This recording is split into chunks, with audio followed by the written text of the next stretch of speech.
everyone, this is CJ Novo 992 and today we are back with another brand new video. Today's our video, we are here to talk some Rangers transfers because not only do we have a player leaving the football club out on loan, which is going to be very interesting to break down and discuss, but we are also here to welcome the newest signing at this football club. And if you're just quiet enough, ladies and gentlemen, if you just get those earlobes open and wait, you can hear the distinct sound of keyboards getting furiously smashed and tears landing on the wee letters, which can only mean one thing: we have signed someone from Aberdeen. But it isn't just transfer news and new signings that we're here to celebrate today, ladies and gentlemen.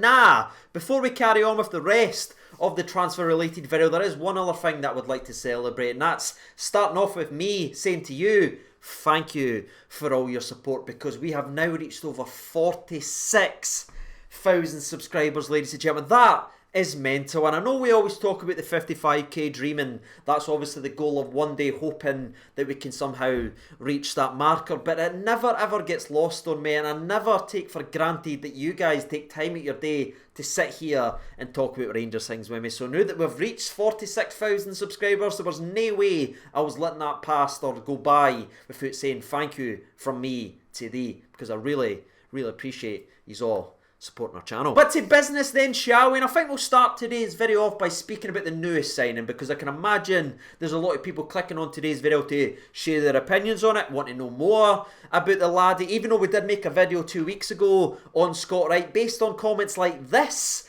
where a guy unsubscribed, didn't bother even watching the actual video. A wee refresher course on what Scott Wright is as a player, what he brings to the table and where he could possibly play for us is in order. Now the uncertainty on whether or not we were actually going to sign him is gone. And to any channel legend who's watching today's video and who watched the previous Scott Wright video, don't worry, I'm not going to sit here and repeat the exact same stuff and give you the exact same details and bore you guys to tears, because now that we know that Scott Wright has signed on the dotted line and is a future Rangers player, we can remove all the parts of the video. It's like, will he sign, will he no sign, and we can actually give a wee bit more detail and give a better picture of what we have just signed to this football club. So let's dive in then, shall we, and speak about Scott Wright as an actual player. And starting off, if you've seen Scott Wright play football once, or you've seen every minute that he's played in his entire career, the same sort of attribute will jump out at you right away and catch your eye, and that's his raw pace running with the football, being able to beat defenders and make space. I think we got a perfect example of that just a couple of weeks ago when we went up to Pataudry and he was one-on-one with Barisic. He beat Barisic twice for pace in the same move, slowed it down, waited for Barisic to come, then he nutmegged BB, whipped the ball in, which was well saved by Alan McGregor. But that is what he will be able to bring to this Rangers team: pace and the ability to beat a man, create that half yard and then get the ball into the box. And I think if you look at his flexibility and where he can play across the attacking line, it fits the mould of what Steven Gerrard and especially Ross Wilson and what he's been bringing into the football club since he was appointed, because Scott can play left, he can play in the hole behind the striker, or he can play on the right hand side, and he's comfortable on his left foot as he is on his right. And again, that ticks the boxes and what they've been bringing to the football club lately to fill these wide attacking roles. And again, I'm not saying wingers there, by the way. I'm trying to resist saying winger, because I'd argue we didn't play with wingers, but what we do with our wide players and get them to interchange and the flexibility to move, I think Scott Wright would be able to flourish in that role, especially given the creative freedom that he would have at Rangers that he hasn't at Aberdeen. And I'll be honest with you, ladies and gentlemen, my doubt on whether or not Scott Wright is good enough to play for Rangers or anything like that was quickly swept aside this season when, again, for these types of videos and for our preview videos and all that, I do watch a lot of the other teams play because I try and improve the videos on this channel so you get a wee bit more information. Again, I'm not saying I'm perfect or even I'm good, but I try my best to watch as much as I can so I can inform you in the previews and who's playing well and everything like that. But every time that I watched Aberdeen, I looked at it and I mentioned it in the videos and said, this guy looks very dangerous. And what I find so interesting and so funny is Scott Wright was at his most dangerous this season during Aberdeen's best period of the season, when they were without Sam Cosgrove and Curtis Main, when they were without the big hammer throwers and had to get the ball down and play football and actually use their technical players to get them forward. That is when guys like Ferguson, Hedges and Scott Wright were really starting to shine. And Scott Wright was right up there with you, ladies and gentlemen. I know Ferguson's name grabs us a lot of attention because what it means, and he is a good player. And Hedges, with his Josh Windass haircut and everything like that, was exciting and everything like that. But Scott was just as important as the two of them in the form and improvement in Aberdeen. Then, like a light switch went on, Bush, like a flick of a switch, Sam Cosgrove and Curtis Main came back into the team. Derek McInnes abandoned playing football and went back to the long ball style, to the big man up front, and it drastically not only killed Aberdeen's form and momentum, but it also killed the creative players like Scott Wright. And that to me right there is why I'm not surprised that Scott Wright has rejected every contract offer from Aberdeen, because make no mistake about it, ladies and gentlemen, this isn't a player that's just getting signed for a European spot. Yes, that's obviously a bonus of bringing Scott Wright in, but this is a guy that was badly wanted at his current club that continued to reject offer after offer, because clearly he believes he's got something as a football player. He wanted to go somewhere that would not only allow him to show it, but to go beyond it and get better. And the gaffer, Ross Wilson, has just given him that. And you know something, ladies and gentlemen, if you ever doubted how talented Scott Wright is and how good he possibly could be if he can get a run in a good team and keep on improving and stay injury free, just go ahead and check the Aberdeen's fans' reactions to not only the news that he's signed for Rangers, which was always going to cause a bit of a ruckus from Aberdeen fans, but the fact that Scott Wright was allowed to leave in the first place and allowed to run his contract down without the club breaking the bank to keep them, that right there will tell you everything, because no one knows a club or how good a player is for that club than the fans that watch every single second of them playing. And watching how angry Aberdeen are letting this laddie go tells me everything and says that we've really got a player on our hands. Now, even in saying that, I know there's people going to be jumping in the comments saying, aye, but Aberdeen's standards and our standards are completely different, CJ. And right, you're absolutely spot on.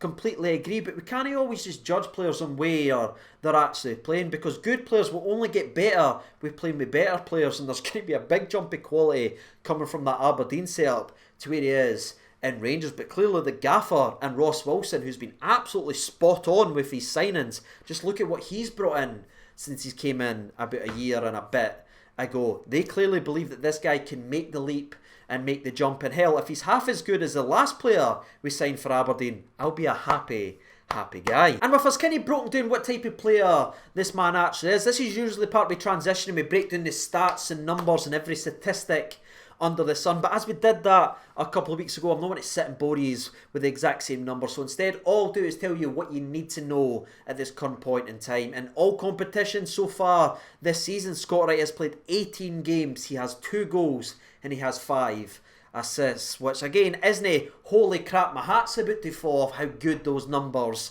actually are. But if you take into consideration who he plays for and how they've been playing for the majority of the season, the numbers aren't too bad. But again, ladies and gentlemen, numbers never tell you the full story, and the reason I really love this signing is not only do I think this guy's a very talented player who can really offer us something, but you look at this Rangers team right now, right, and I know this is going to sound ridiculous because of how well we're currently playing, but Scott Wright, even if he comes in January, will be an important piece to this Rangers side, because you look at it, other attacking wide areas, we've got Ryan Kent, we've got Kamaru, we've got Hadji, we have Aribo, and we have sometimes Scotty Arfield. But you look at it now, Arfield has repositioned himself, and rightly so, in the middle of the park. Aribo has showed he is better central, so arguably has your man Hadji. So you start dropping these fingers, ladies and gentlemen, and you're looking at Kent and Roof, and then the guys like Jordan Jones and Brandon Barker. And again, the jury's still out on Brandon Barker. Every time he starts to look like a bit of a player, he seems to pick up a knock, and we know Jordan Jones will be leaving the football club very soon. So Scott Wright, for me, fills a very, very important void in this team, and that is an impact, pacey option that can come in there and make something happen. And with how good we are at set pieces, having a pacey option that's just going to sprint at people and win a lot of fouls, because that's something that doesn't come up in the statistics, by the way, how many times he wins cheap free kicks for Aberdeen. That's welcome in this Rangers team with Tavernier and Barisic whipping balls in for big corner goals, and that could be his bread and butter for the rest. Not only this season if he comes in this window, if a deal can be done, but even going into next season, that could be invaluable for this Rangers team. But aye, ladies and gentlemen, as I've alluded to a couple of times in today's video, it's just a pre-contract right now, but Rangers are very keen to bring him in this window, so I wouldn't be surprised if we see something done, and maybe, just maybe, another 50k signing is made. And that's it for part 1 of today's video, ladies and gentlemen. I would love to know what your thoughts and opinions are now that there's no ifs, maybes or wait and sees if Rangers are going to sign a laddie. Now that it's done and dusted, I want to know your raw thoughts and opinions on us signing Scott Wright from Aberdeen. Are you still with me, ladies and gentlemen? Because it's now time for part 2. Where we've just talked about signing a winger, the other part of today's video will be discussing a winger that has been loaned out of the football club. And just in case you don't know what I'm actually talking about, I'm obviously talking about Glenn Middleton has been officially loaned to St Johnstone. And I know it's not the biggest, most clickbaity name in there, but I do think that is very, very important to break down